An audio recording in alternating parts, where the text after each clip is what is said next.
Monsoon सत्र में आप सबका स्वागत है। सावन का पवित्र मास चल रहा है और इस बार तो डबल सावन है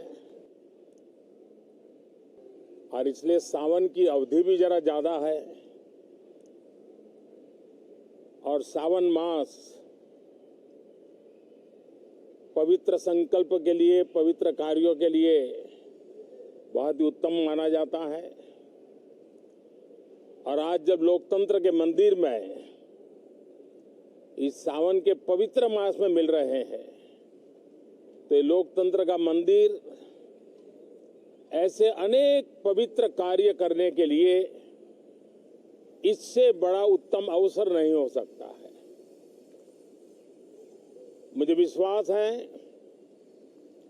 कि सभी माननीय सांसद मिलकर के इस सत्र का जनहित में सर्वाधिक उपयोग करेंगे।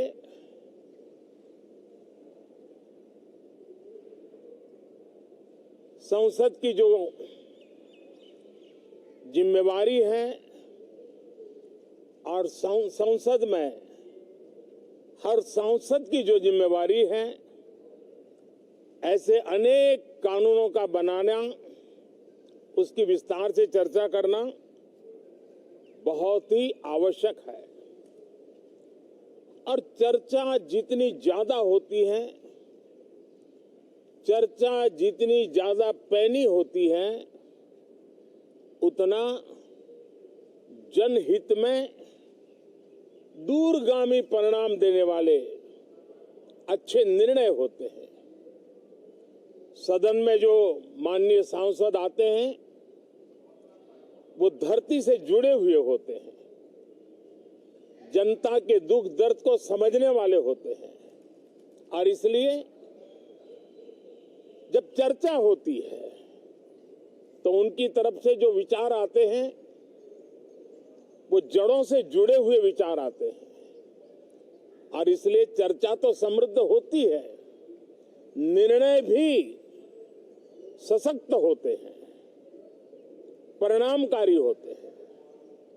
और इसलिए मैं सभी राजनीतिक दलों को, सभी माननीय सांसदों को इस सत्र का भरपूर उपयोग करके जनहित के कामों को हम आगे बढ़ाएं। ये सत्र अनेक रूप से महत्व का भी है क्योंकि इस सत्र में जो बिल लाए जा रहे हैं वो सीधे सीधे जनता के हितों से जुड़े हुए हैं। हमारी युवा पीढ़ी जो पूरी तरह डिजिटल वर्ल्ड के साथ एक प्रकार से नेतृत्व कर रही है, उस समय डेटा प्रोटेक्शन बिल देश के हर नागरिक को एक नया विश्वास देने वाला बिल है और विश्व में भारत की प्रतिष्ठा बढ़ाने वाला बिल है।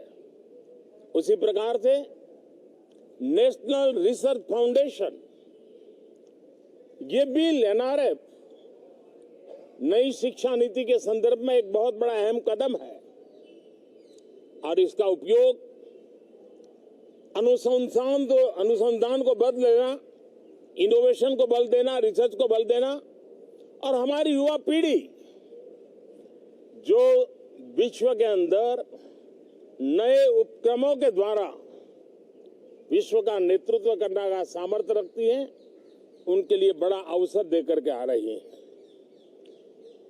जनविश्वास बिल सामान्य मानवीय के प्रति भरोसा करना,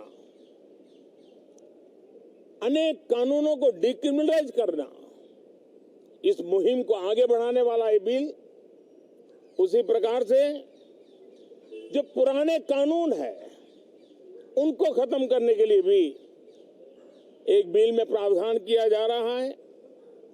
हमारे यहाँ सदियों से एक परंपरा रही है कि जब विवाद हो तो संवाद से सुलझाया जाए। मीडिएशन की परंपरा हमारे देश की बहुत सदियों पुरानी है। उसको अब कानूनी आधार देते हुए मीडिएशन बिल लाने की दिशा में इस सत्र का बहुत बड़ा उपयोग है, जो अनेक विवादों से सामान्य मानवीय से लेकर के असामान्य संजोगों को भी मिल बैठ करके सुलझाने का एक मजबूत नींव बनाएगा। इसी प्रकार से डेंटल मिशन को लेकर के एक बिल जो हमारे डेंटल कॉलेजेस के लेकर मेडिकल के छात्रों के लिए एक नई व्यवस्था को आकार देगा।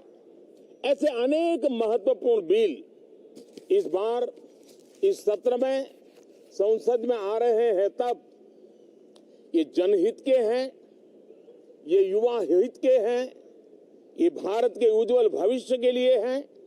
मुझे विश्वास है कि सदन में गंभीरता पूर्वक इन बिलों पर चर्चा करके हम बहुत तेजी से राष्ट्रहित के महत्वपूर्ण कदमों को आगे बढ़ाएंगे।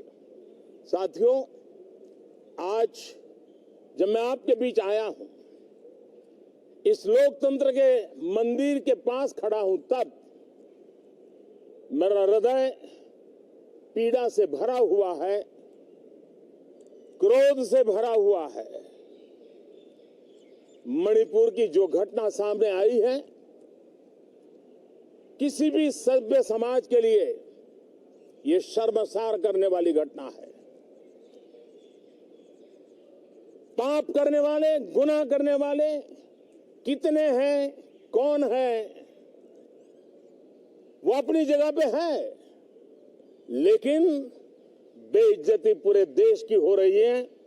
140 करोड़ देशवासियों को शर्मसार होना पड़ रहा है। मैं सभी मुख्यमंत्रियों से आग्रह करता हूं कि वे अपने राज्य में कानून व्यवस्था को और मजबूत करें, खास करके हमारी माताओं बहनों की रक्षा के लिए कठोर से कठोर कदम उठाएं।